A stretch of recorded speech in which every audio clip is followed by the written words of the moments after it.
नमस्कार किसान साथियों, आज हैं हम ग्रो गोल्ड सीड्स के अमनदीप जी के साथ। और ये जो किस्म लगा रखी है आप देख पा रहे हैं, ये है 1121 का इम्प्रूव वर्जन 1979 के बारे में अमनदीप जी से जानते हैं। इसकी क्या क्या खूबियां हैं और क्या फ़ायदे हैं कि जिससे किसान भाइयों को इससे ज़्यादा से ज़्यादा फ़ायदा मिल सके और वो क्यों लगाएं इस फसल को, तो वो इसके बारे में जानते हैं। अमनदीप जी, स्वागत है सबसे पहले आपका। नमस्कार अजय जी, आपका बहुत बहुत स्वागत है। सर, इस किस्म के बारे में सबसे पहले थोड़ा ब्रीफ में बताइए किसान साथियों को कि कौन सी किस्म है और इसके क्या क्या फ़ायदे हैं। ये किस्म IARI द्वारा इम्प्रूव्ड है, अपना 1121 का इम्प्रूव्ड वर्जन है। ठीक है जी। PB 1979 ठीक है वैरायटी है और ये DSR के लिए ही बनाई गई वैरायटी है। तो मतलब इसको हाथ से भी लगा सकते हैं या सिर्फ DSR के लिए सूटेबल है?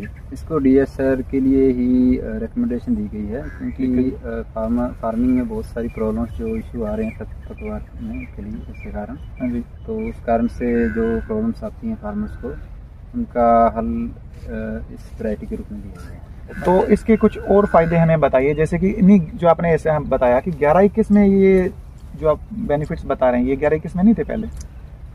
ये जो डेवलपमेंट IARI द्वारा हुई है, ये डेवलपमेंट ये फर्स्ट इमिजिया पाइथोर हर्बिसाइड टॉलरेंट वैरायटी है, जैसा कि आपको बताने में बहुत खुशी हो रही है। तो ये हमें थोड़ा किसान भाइयों को, जैसे मेरे जैसे किसी को नहीं पता, तो थोड़ा आसान भाषा में बताइए कौन सी आप जो हर्बिसाइड के बारे में बता रहे हैं, कौन सी स्प्रे करनी है, कितने दिन में करनी है और क्या क्या जो बेनिफिट बता रहे हैं आप घास के बारे में, थोड़ा सिंपल लैंग्वेज में बताइए तो हमारे यूजर्स को, जो देखने वाले व्यूअर हैं, उनको और अच्छे से समझ आएगा।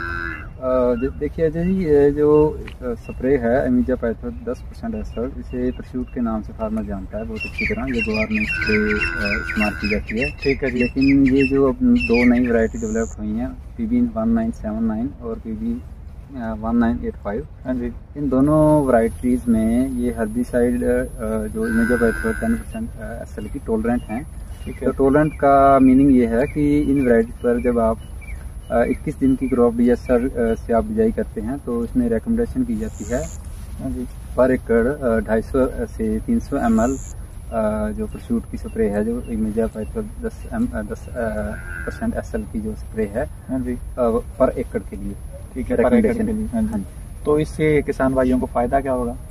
इससे अजय जी देखिए, बहुत ही शानदार रिजल्ट मिले हैं। ये जो देखने में आया है कि इसमें कोई भी जो हमें खरपतवार खेत में किसान को निकालने की जरूरत पड़ती है, तो वो खरपतवार बिल्कुल निकालने नहीं पड़ते हैं।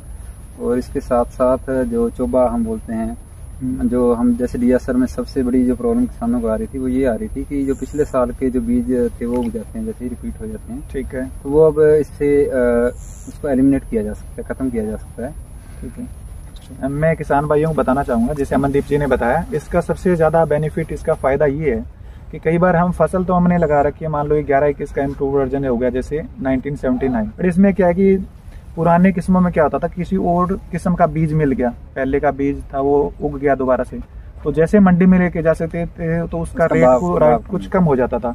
और क्या घास वगैरह खरपतवार निकालने के लिए हमें जैसे मजदूरों वगैरह से निकालना या फिर खुद से निकालना, तो इसमें हमारा टाइम भी लगता था। तो आपका कहने का मतलब सीधा सीधा किसान भाइयों को ये फायदा है कि अगर ये जो स्प्रे है जो इन्होंने बताई, वो अगर हम करते हैं वो इसी किस्म में कर सकते हैं, तो क्या है, इस किस्म को जो ये हमारी फसल लगी हो, इसको कोई नुकसान नहीं होगा और वो खरपतवार जल जाएगा।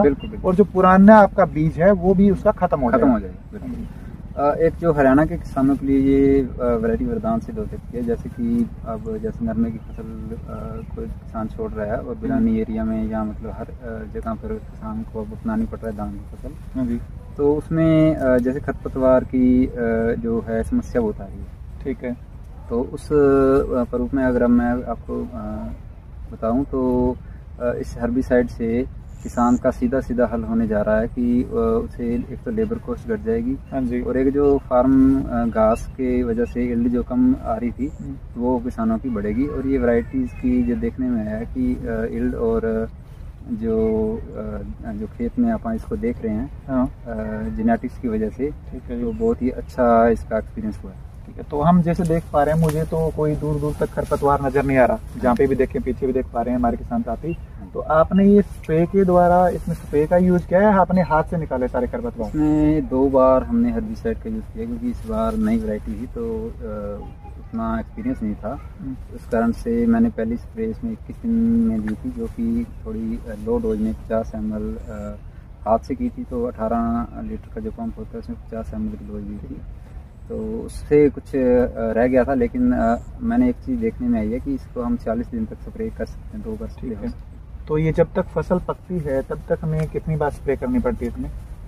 देखिए, ये अलग अलग खेतों पर डिपेंड करता है। जैसे जिस खेत में कम खरपतवार हो रहा है तो उसमें एक बार हम अगर 25 से 35 दिन के अंदर दे देते हैं, या जिसमें अगर ज़्यादा खरपतवार है, स्टार्टिंग में जैसे कुछ हरियाणा में प्रॉब्लम आती है बहुत सारे इलाकों में, जैसे फतेहाबाद, हिसार, सिरसा के एरिया में।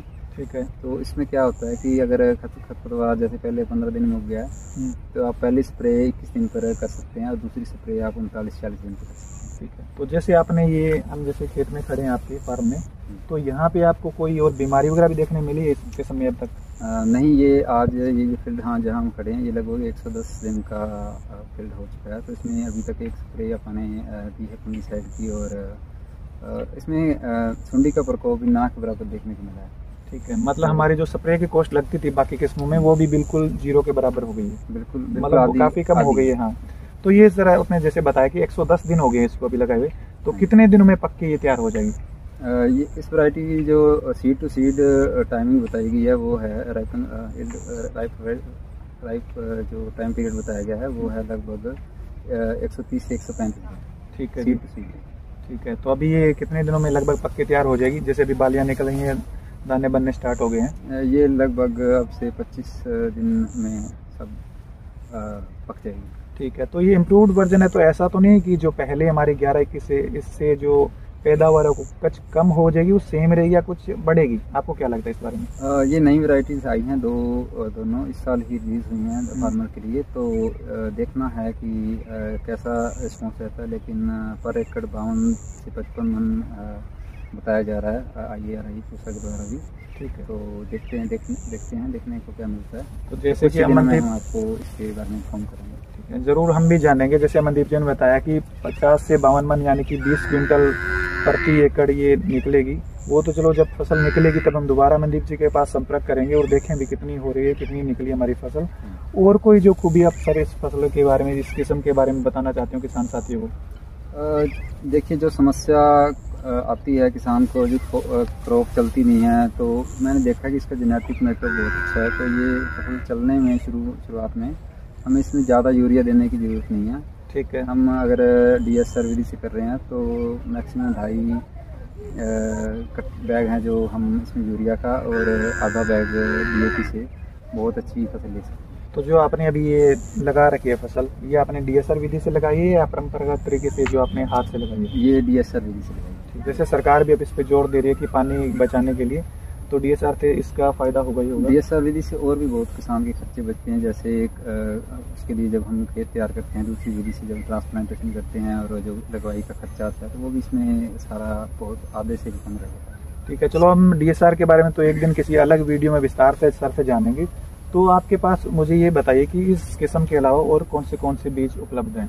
इस किस्म से अलावा हमारे पास सर्टिफाइड सीड जो हम इस बार किसान को प्रोवाइड कराने जा रहे हैं, 11-21 PB 11-21 का, और PB 1401 का, और अपना PB 1885, PB 1847 और PB PR 114 का। किसान साथियों, इसके अलावा अगर आपको ये बीज खरीदना है तो अमनदीप जी के मैं नंबर दे दूंगा नीचे, आप इनसे परचेज भी कर सकते हैं और पहले फ़ोन पे बात भी कर सकते हैं। कुछ दिन में हम इस किस्म का, जैसे कि हमने आपको बताया, पैदावार कितनी होगी वो रिजल्ट भी अलग वीडियो में आपके साथ शेयर करेंगे।